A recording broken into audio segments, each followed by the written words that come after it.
Bueno, este día de conmemoración de los derechos humanos vamos a informar sobre casos de derechos humanos que aquí se han planteado y quedamos en informar el día de hoy. Un caso tiene que ver con un joven que fue detenido, procesado, ya cumplió su condena y sin embargo continúa en la cárcel por una concepción ortodoxa en la aplicación de la ley, muy distante de lo que es la justicia. Pero siempre existen estas contradicciones. Se va a tratar ese tema, lo va a plantear la licenciada Olga Sánchez Cordero, secretaria de Gobernación.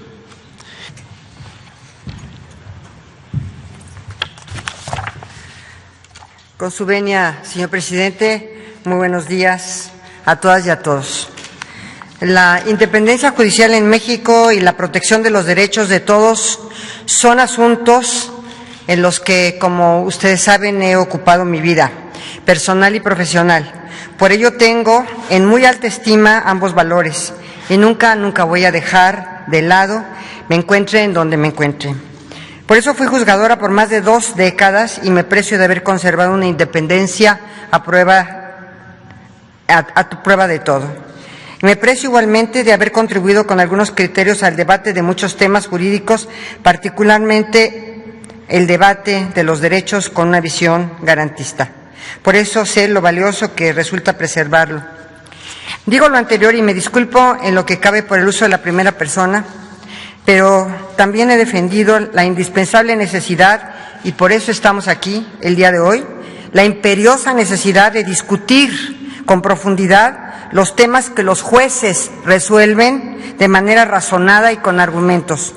Por eso es que, a solicitud del señor presidente de la República, recibimos a diversas personas, algunas dedicadas al oficio periodístico, como ustedes, que fueron atendidas desde el mismo día en que fue expuesto en este espacio su caso. De uno de ellos es que quiero dar cuenta esta mañana. Se trata del señor Rafael, así lo llamaré convencionalmente, por su protección de datos personales, hijo de una periodista que aquí expuso su caso. Antes de hacerlo, quisiera dejar en claro 2 cosas: que las opiniones que expresaré en este espacio público son a título personal y como servidora pública del Gobierno federal, pero las vierto con todo el respeto a la autonomía del Poder Judicial.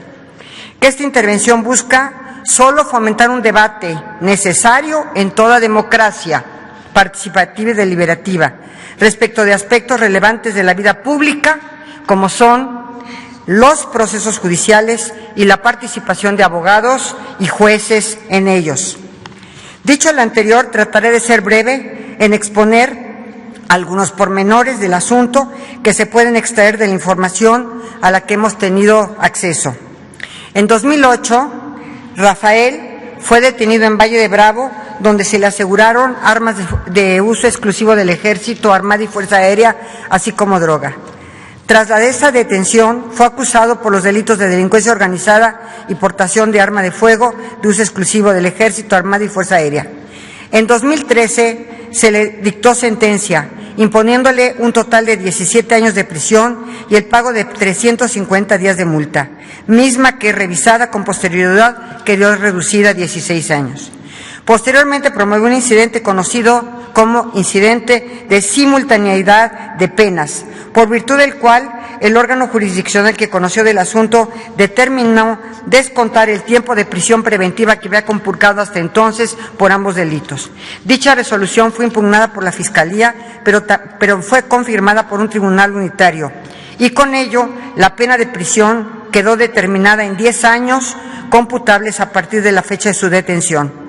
En posteriores recursos, uno de los cuales llegó al conocimiento de la Suprema Corte, se llevaron a cabo distintas alegaciones que concluyeron en la determinación de la incorrección de los tribunales acerca del alegato de tortura. La Suprema Corte consideró que esto debía haber sido revisado por los tribunales colegiados y el unitario y el juez de distrito, y le ordenó revisar y ordenó volver a analizar este alegato de la tortura a la luz de la doctrina constitucional que durante años la Corte ha venido construyendo, inclusive cuando yo integraba la Suprema Corte.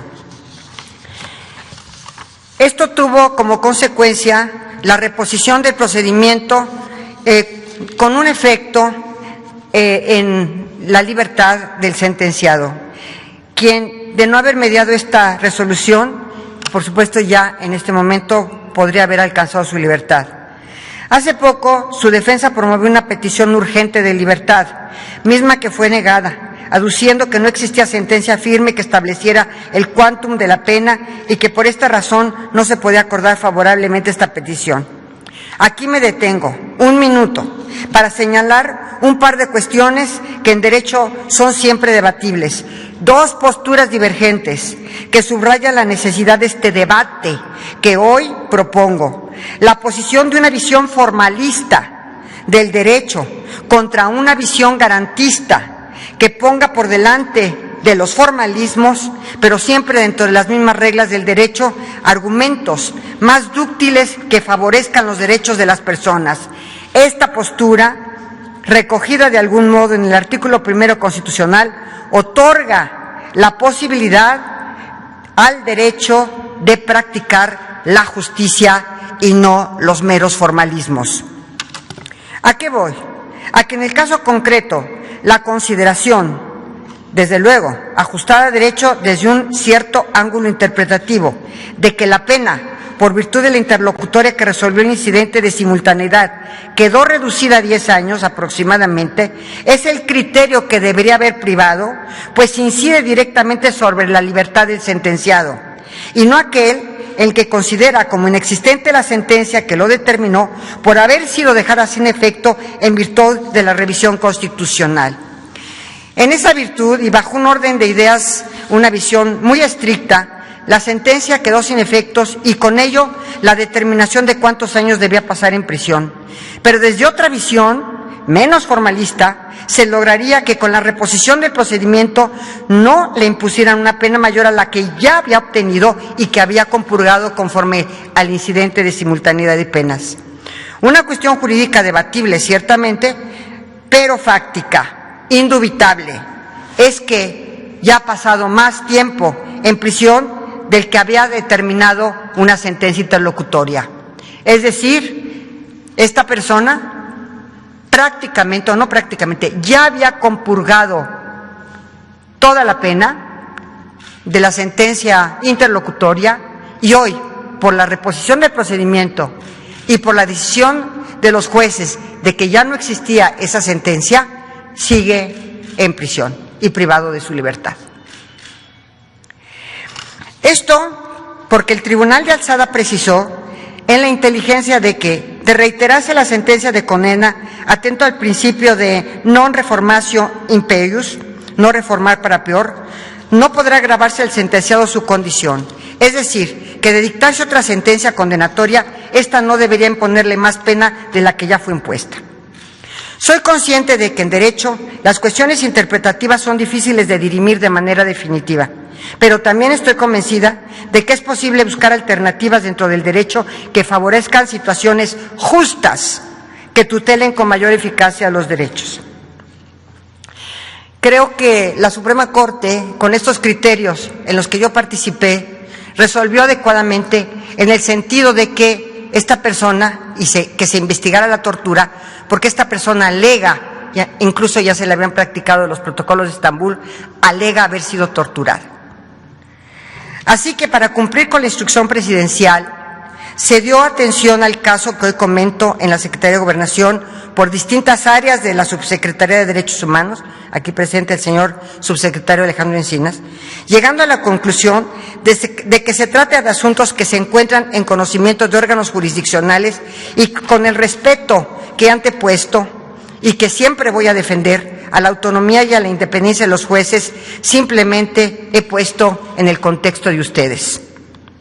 Con esto, señor presidente, le informo que desde el primer día hemos dado cumplimiento a su instrucción de atender y que desde esta tribuna pública hacemos un llamado al Poder Judicial a agilizar el trámite de resolución, no de este caso en particular, sino de todos los asuntos en los cuales la demora en la impartición de justicia esté trayendo como consecuencia la afectación de un derecho tan importante como la libertad personal.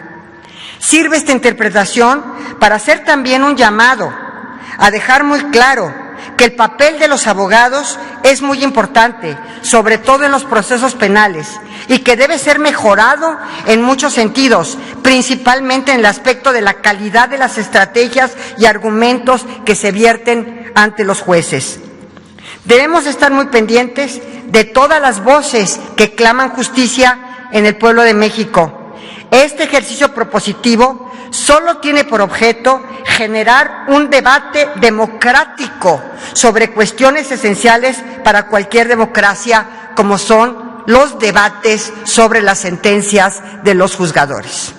Muchas gracias, señor presidente. Se propone por parte de la doctora Olga Sánchez Cordero que se abra un debate que es necesario sobre estos procedimientos. Vamos también a presentar una queja a la Consejería de la Judicatura para que se revise el procedimiento y se pueda conocer si la actitud de los jueces se apega a derecho y sobre todo si actuaron con justicia,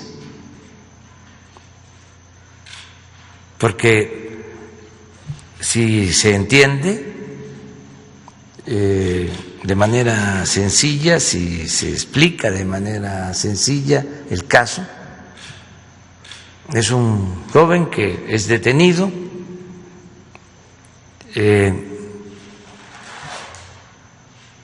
cumple con la pena, sin embargo, en uno de los procesos se decide por un juez que se debe de reponer el procedimiento. Entonces, en vez de dejarlo en libertad, porque ya cumplió su condena, lo mantienen preso porque hay una sentencia que mandata el que se reponga el procedimiento y es iniciar de nuevo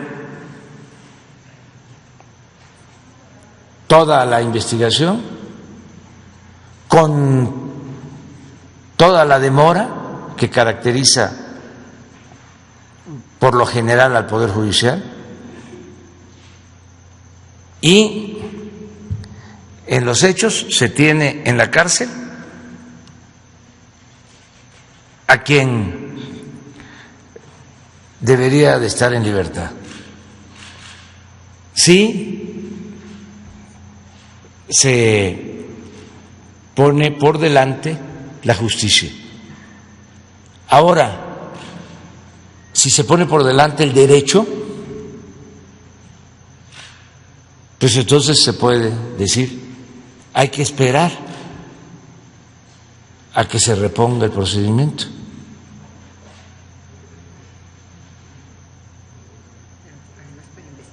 Entonces, vamos a presentar una queja, porque no solo es este caso, hay otros. Entonces, son estos asuntos en donde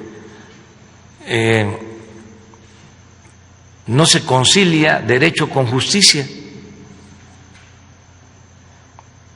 Y en este caso se eleva a rango supremo el derecho.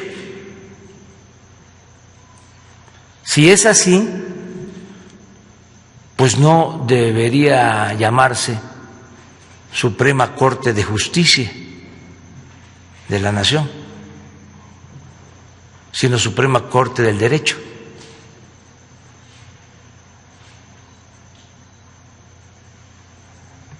Entonces sí es un tema importante porque está en la cárcel una persona que debería estar en libertad. Y ahora el juez que está tratando el asunto ni siquiera le ha dado entrada al trámite.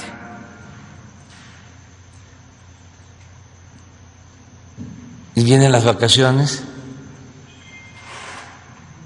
y hasta que se regrese se puede atender el caso. Entonces, siendo muy respetuosos de la independencia del Poder Judicial, vamos a presentar esta queja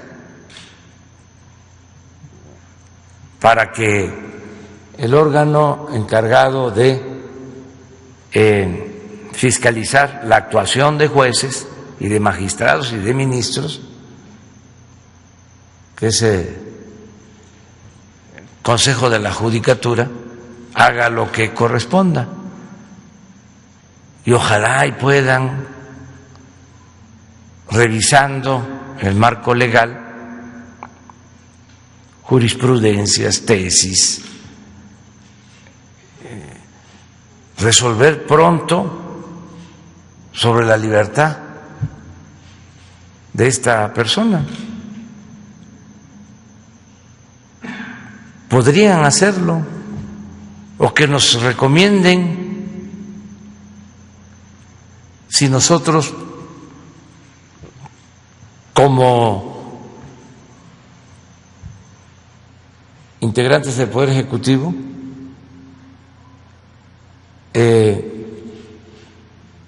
podríamos declarar una amnistía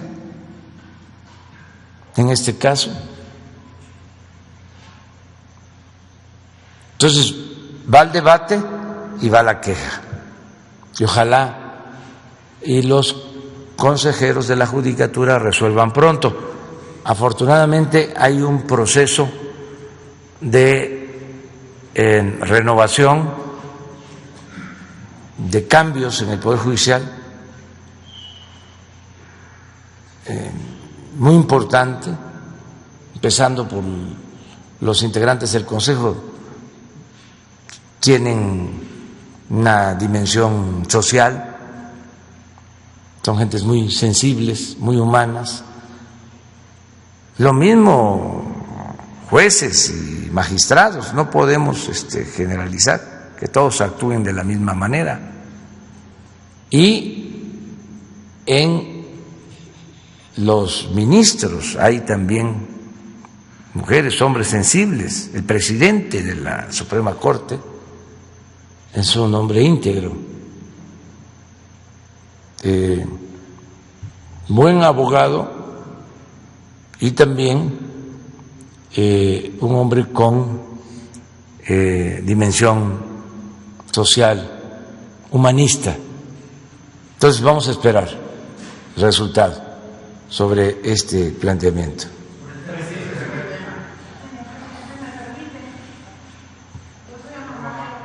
Va.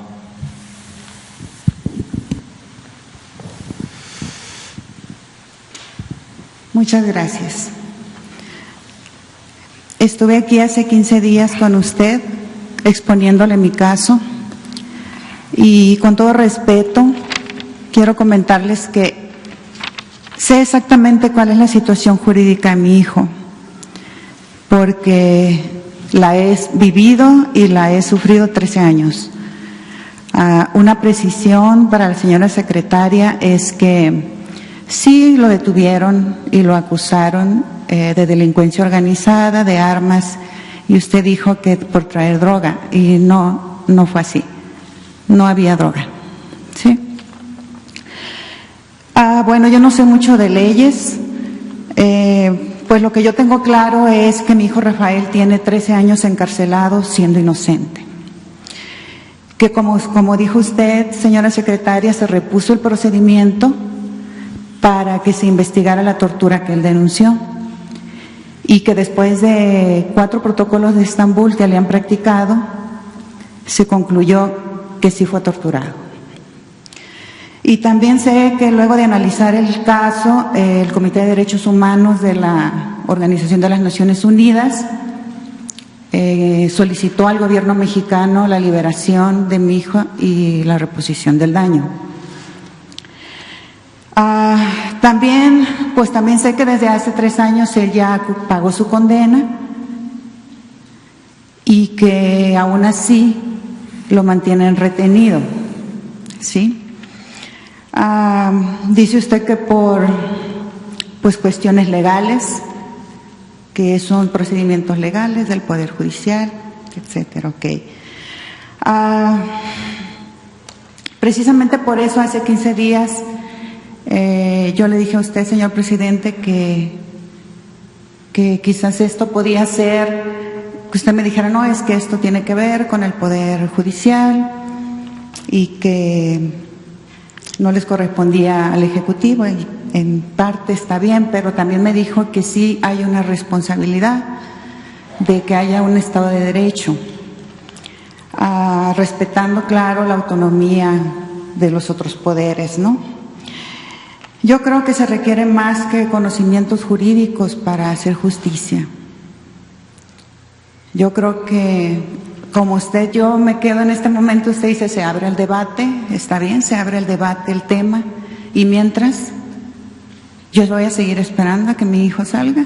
¿Cuántos años más? ¿Cuántos meses más? El juzgado está cerrado, las investigaciones de tortura siguen encarpetadas. Entonces, yo acudí aquí, señor presidente, porque la verdad es que ya no tenía más a dónde ir. Acudí con usted porque millones de personas votamos por usted y creemos en que en verdad va a haber un cambio. En que va a haber un cambio. Usted ha hablado de que no va a haber corrupción, de que va a haber una legalidad y que no va a haber impunidad. Entonces, también sé que de acuerdo que usted firmó un acuerdo en abril pasado, un acuerdo en donde a través de la Secretaría de Gobernación se han liberado a más de 40 personas para que no les dé COVID. En la Fiscalía son muchos más, a través de la Fiscalía, que es independiente. Entonces, yo creo que este caso tiene que ver también con voluntad política. Y bueno, por último, yo solo quiero que usted o quienes están ahí me respondan, ¿por qué mi hijo, que tiene 13 años preso por una condena injusta y que hace 3 años debía estar ya conmigo, libre, con su familia, en libertad, por qué sigue preso? ¿Y por qué los torturadores, que esos sí son delincuentes con placa, siguen libres y tan campantes? Yo quisiera saber si eso es un Estado de Derecho, señor presidente. Bueno, nada más hacer aquí una pregunta a la doctora Olga Sánchez Cordero. puedo, como titular del Poder Ejecutivo, indultarlo, porque si puedo, lo voy a hacer hoy mismo. De verdad que el asunto que nos trae aquí la mamá de Rafael es verdaderamente una injusticia por todos lados por los que se vea, porque la reposición del procedimiento es precisamente para investigar la tortura y ya hay 4 protocolos de Estambul que determinaron que efectivamente fue torturado. Entonces, es paradójico que por una parte ya estuvo 10 años cumpliendo la sentencia del incidente, ahora tiene 13 años privado de su libertad y ya las sentencias son inexistentes en virtud de la revocación que se hizo para reponer el procedimiento. La respuesta, presidente, es la siguiente. El indulto procede cuando hay sentencias definitivas. En este momento, todas las sentencias son inexistentes por la reposición del procedimiento. Entonces, ahí sí estamos en un tema. Estamos tratando de ver, porque estamos muy de la mano con la Defensoría Pública. La Secretaría de Gobernación y la Defensoría Pública del Poder Judicial en muchas ocasiones están coordinándose precisamente en los casos. Pero el caso de este muchacho es verdaderamente una tragedia jurídica, presidente. No hay sentencias. Entonces, si me permite, vamos a ver cuáles alternativas tenemos. El indulto procede únicamente con sentencia definitiva. Entonces, déjeme analizar y con muchísimo gusto traemos una respuesta a la señora y desde luego estamos viendo todas las posibilidades jurídicas para obtener la libertad de su hijo.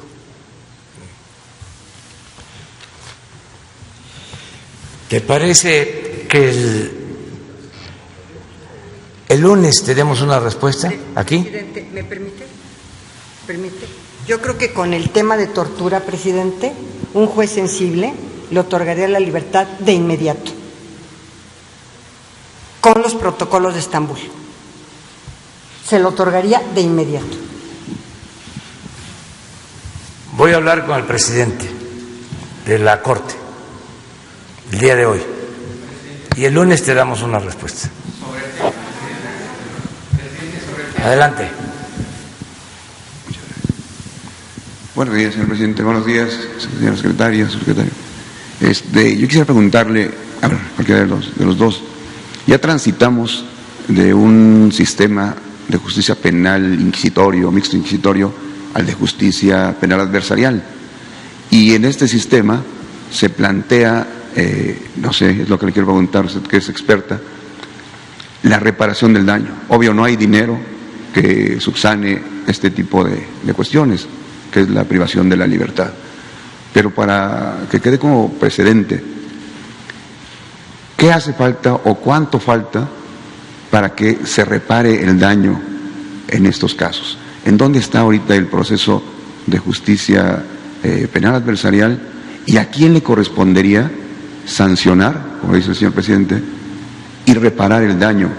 Porque aunque no es vital el dinero, pero a la vista de la injusticia se obliga a una reparación del daño que ya está enunciada en el nuevo sistema de justicia penal adversarial. Esa sería la primera y ahorita le formularía otra. Alejandro, que sí. Yo creo que la principal reparación es la justicia misma, la principal reparación.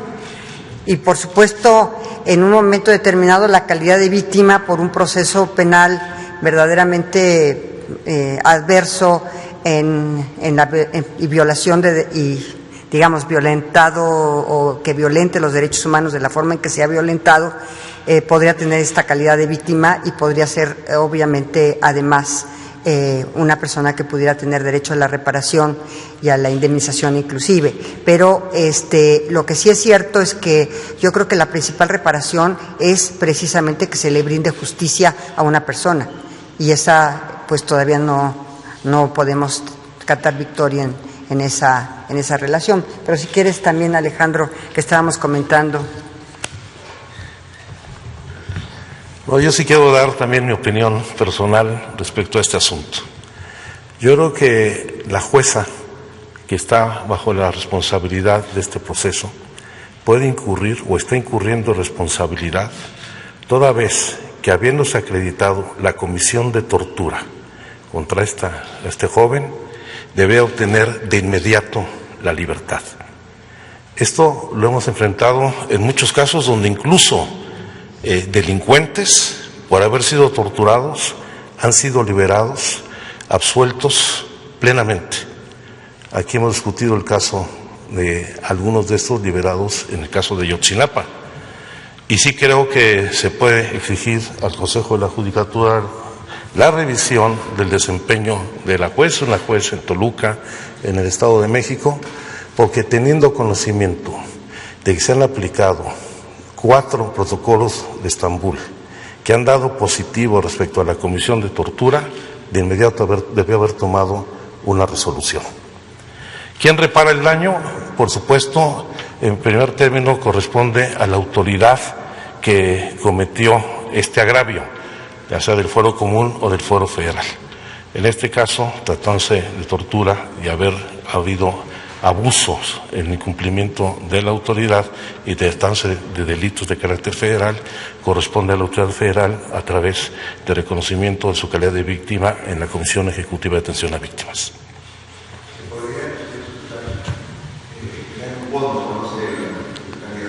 En el tema de derecho, ¿podría crear un fondo, o ya existe un fondo en el Poder Judicial o incluso en la Federación para reparar esos daños que ya contempla la nueva justicia, el nuevo sistema de justicia penal adversarial? El único fondo que tiene integrado en la atención a víctimas es que se deriva de la Ley General de Atención a Víctimas, y que son los recursos que maneja la Comisión Ejecutiva de Atención a Víctimas o sus correlatos en los estados con las comisiones estatales.